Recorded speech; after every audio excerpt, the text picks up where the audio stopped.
At 34, cancer was the last thing on my mind until it became my reality. My name is Jelena, and this is the story of how I discovered that I had it. I had been experiencing a change in my gas for the last 9 months and rectal bleeding that would come and go, so my doctor was trying to get to the bottom of all of this. On May 19th, 2016, a few days after I had had numerous vials of blood drawn, the results came back showing that everything looked normal and I didn't have any food allergies. So I was referred for a colonoscopy. The turnaround was quick, and the next day I was at the grocery store buying all the supplies that I needed. Bisacodil, which is a laxative pill, a 14-day supply of powdered laxative, also known as Miralax, a 10-ounce bottle of magnesium citrate, and a 64-ounce jug of some lemon lime Gatorade. I started the prep on a Sunday, and it turned out that it really wasn't as bad as I anticipated. The worst part was not being able to eat anything for the entire day. The prep started with me taking 2 Bisacodil tablets at noon.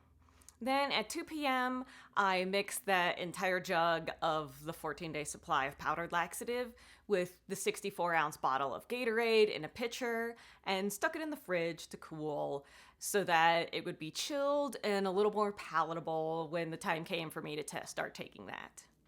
At 6 p.m., I had to drink 2 glasses of water, the entire 10-ounce bottle of magnesium citrate, and another 2 glasses of water.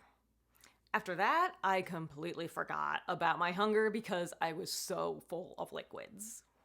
At 5 a.m. on Monday, the Gatorade Miralax prep began. I had to drink an 8-ounce glass every 15 minutes until the pitcher was gone. I did have some bad cramping for a little bit, but it was most likely because I just drank a 14-day supply of laxatives within 2 hours.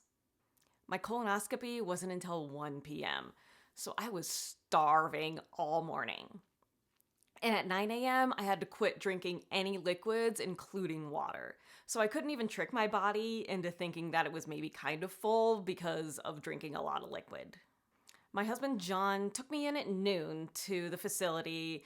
I checked in, filled out all of my paperwork, and then I had 45 minutes to sit around and wait until I got called back for the procedure. My daughter Maëlle was finishing up her last week of preschool, so John had to leave after he dropped me off at the facility to go pick her up, and then he brought her back so that they could come get me. Once my name was called and I went back, they got me hooked up to an IV, and then the doctor came in to talk to me about what kind of symptoms I was experiencing and what I could expect during the procedure. She assumed she was just going to find maybe some irritation in my bowels, or worst case scenario, I might have Crohn's or irritable bowel syndrome. I was put completely under for the procedure, so I don't remember the colonoscopy itself.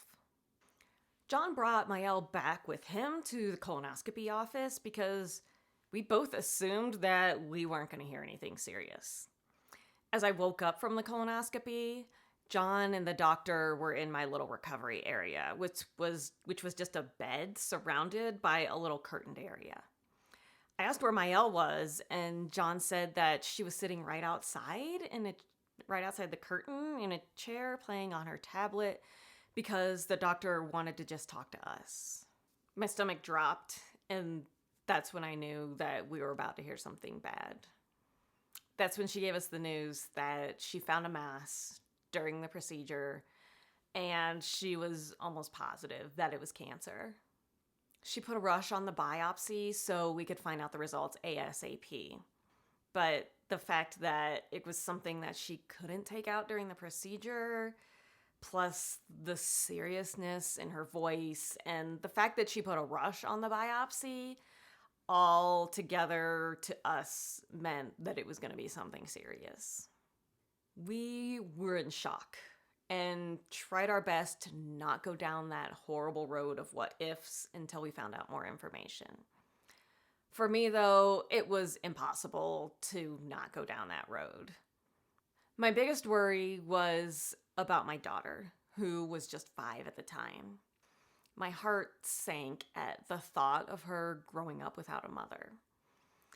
I didn't want to leave my husband with that huge task of having to raise her all by himself. And we were getting ready to move into a new house. Would we even need that house? Or would they need to downsize because they were soon going to be just a family of two? 2 days later, I got a call in the morning from the GI doctor's office saying that they had the results and they wanted to schedule me for an appointment to come in and go over them with the doctor. They had an opening at 12:30 p.m. and at 4:30 p.m. It was Miles' last day of school, and at 11:45 a.m., they were having an end-of-year circle time, where the teachers were going to read a story to the kids and the parents. They were going to hand out little certificates to all the kiddos, and then everyone was going to go outside for a picnic, lunch, and then they were going to serve ice cream. I didn't want to ruin Miles' end-of-year celebration, so I chose the 4:30 appointment so we could have one final day of normalcy. I was not much of a crier, but I had to try so hard to not break out into tears when she got her completion certificate. A million things were racing through my head, including wondering if this was the last year of school that I was ever going to see her complete. That afternoon, we took Maëlle over to a friend's house so that John and I could go to the doctor's office to hear and process the biopsy results on our own. She was, and still is, a curious girl, so we knew that if we told her what was going on, she would have a lot of questions, and we would have zero answers. So we wanted to wait until we knew more before telling her anything. At the office, the doctor was really upbeat as she was taking us back to a room, so I thought maybe we aren't going to get the bad news we're thinking. But the mood quickly turned dark, and she told us that the biopsy results showed that the mass was indeed cancer, and because of the location of it, it was considered rectal cancer. Because colon and rectal cancers have many features that are common with each other, they get lumped together under the name colorectal cancer. After learning the news, we all cried together. She gave me a hug. And then she got down to business and said, here's what the next steps are going to be. A CT scan and a rectal EUS, also known as a rectal ultrasound, would be the next two tests I would need to undergo to figure out the staging of my cancer. She said that she would reach out to the offices I would need to go to get these done, and she would do everything in her power to get me in ASAP as well. I was super grateful for that because I had no idea where to even start to try and reach out to these offices, where I would go to get these done, and I'm sure that me as a patient calling in would not have been seen as urgent as if a doctor themselves were calling to arrange these appointments ASAP. Unfortunately, the next day, which was a Thursday, I was scheduled to fly back to Ohio for my sister's bridal shower, which was going to be on that Saturday. The doctor said that was fine. Go have some fun. I probably wasn't going to get in to get any of those tests done in the next 2 days anyway. And then it was Memorial Day weekend, so I'm not going in on that Monday either because all the offices are closed. So I flew back to Ohio with the knowledge that I had cancer, but I had no idea how bad it was. My parents and sister were the only ones that knew that I had cancer because obviously I'd been in touch with them and keeping them posted about all these tests that I'd been doing.